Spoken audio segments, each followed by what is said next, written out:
let me start with this, I think, reasonable question that if you're just kind of tuning in and watching and you say, well, I don't know, and people always want to give their president and everybody else a break. First of all, it's in both parties, right? Republican and Democrat. Yes. This is not just an Obama thing.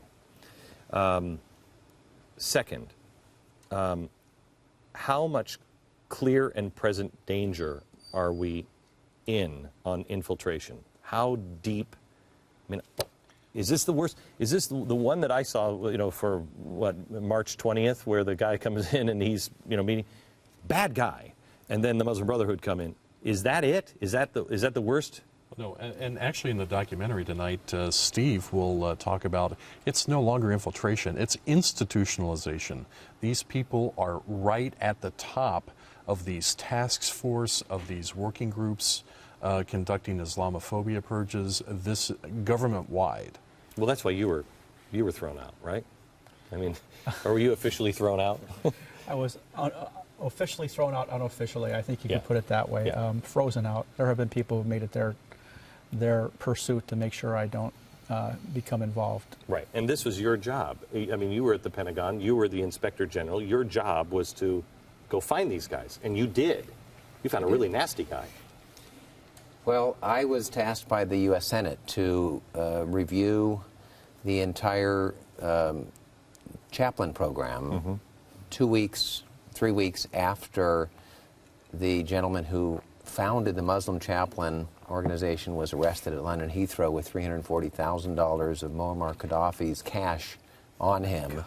And he was subsequently convicted of a number of crimes, including a criminal conspiracy to help assassinate the Crown Prince of Saudi Arabia.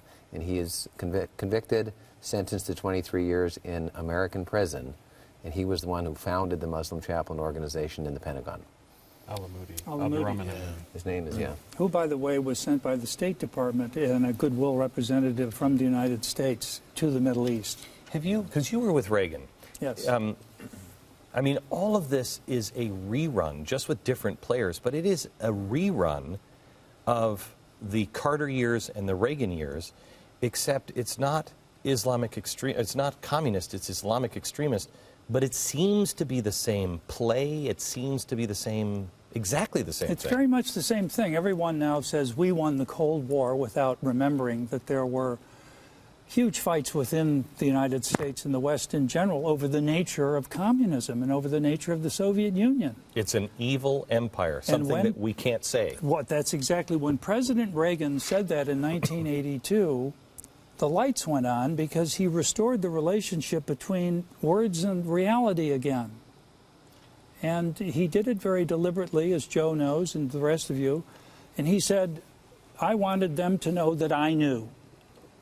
And the Soviets were on alert, and having traveled later in the later days of the Soviet Empire, to see the hope that they gave the people in the Soviet Union and Eastern Europe was extraordinary. And the danger I see today, if Steve talks about institutionalization, what's being institutionalized is this divorce between language and reality again that is being enforced by this administration by banning the word Islam or Islamist with any kind of violence or national security threat to the United States. That section that we just played a minute ago, where all of the characters from this administration, they will not say Islamic extremists. They will not. They won't go there.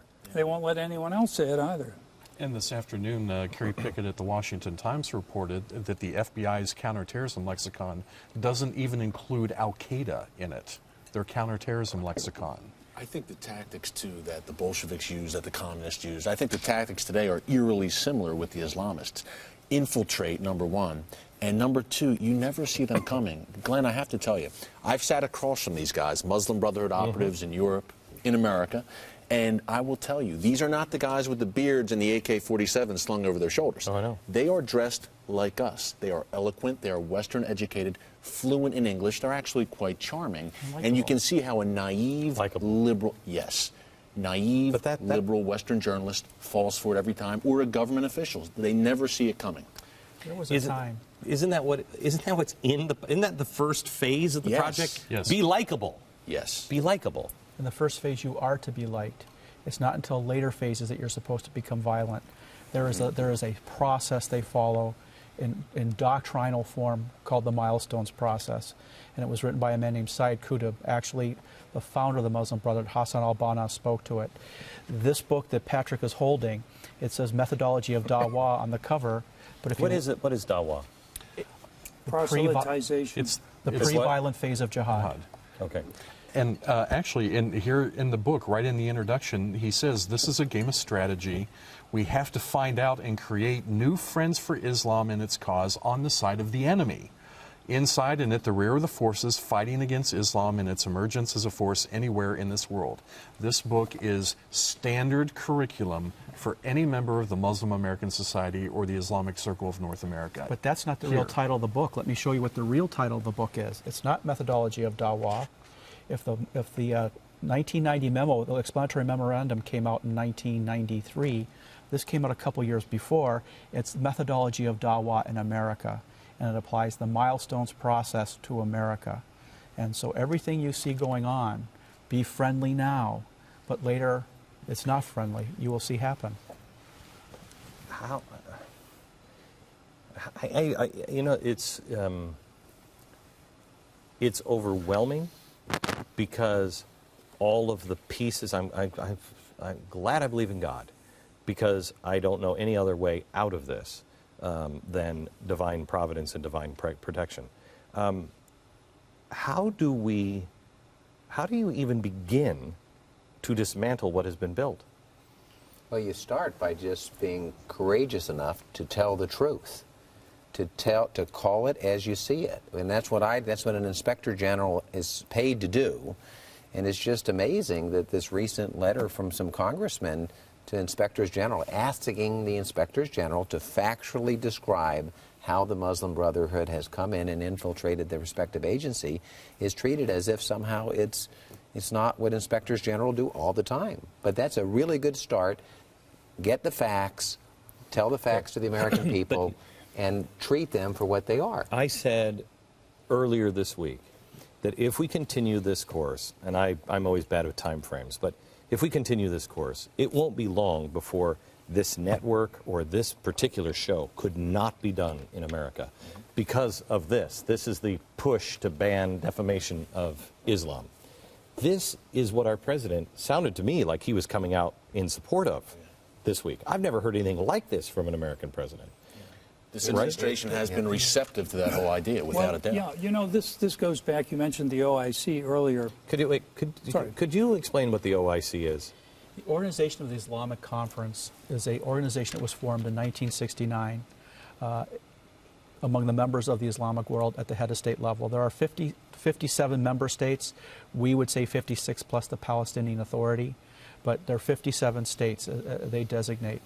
What becomes very important is when they make decisions at the summit level, it represents the decisions of heads of state.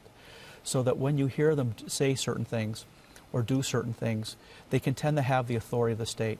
In 1993, they served the United Nations, the Cairo Declaration on Human Rights and Islam, where they authoritatively said the Muslim world defines human rights as Sharia. In 1999, they formally served the United Nations, the OIC Combating International Terrorism Accord, I can't remember the exact name, where they said we define terrorism exclusively in Islamic terms. They said it twice, the first two bullets in the document. What's important is in 2005, at a summit, meaning the head of state level, they came out with what was called the 10-year plan program of action to make defamation of Islam a crime in every jurisdiction in the world, including the United States. What does that do to us? It would, if it was implemented in the United States, it would subordinate the First Amendment of the United States to Islamic law through mechanisms they're creating that are generic in their sound at the UN. This would be hate speech, what we're doing right now. And I interviewed a Brotherhood leader in Germany over the summer. Pleasant vacation in Deutschland, interviewing the Brotherhood. But Glenn, it was interesting what he said to me. I asked him about the caliphate, which we've talked so much about here on the Blaze TV. And he said, you know, the caliphate is kind of archaic now. What we're going to do as the Muslim Brotherhood is establish influence at the UN, through the OIC, at the EU. So what they want to do is they want the caliphate, absolutely, and they'll get it through military means as well, but they want to establish a legal framework for the caliphate at the UN, effectively in the OIC, and Steve, you talked about this. This is the difference between, and I got to take a break, but let me just see if I have this right. This is the difference between Van Jones or Francis Fox Piven and Bill Ayers. This is the difference between the Weather Underground, which would be more like Al-Qaeda, and those who are just real dirt-strong progressives, which is more like the Muslim Brotherhood, right? The only different tactics, that's it, same end game. Right, but it's the same end game. One's just saying, we're going to do it slowly, we're going to slowly kind of boil this frog, and the other's like, kill the frog. Exactly. And Steve actually has this book from IIIT, Hisham al-Talib's organization, and this is 1988, where they recognize the importance of using the OIC as a vehicle to promote the Muslim Brotherhood agenda. Okay, back in just a second.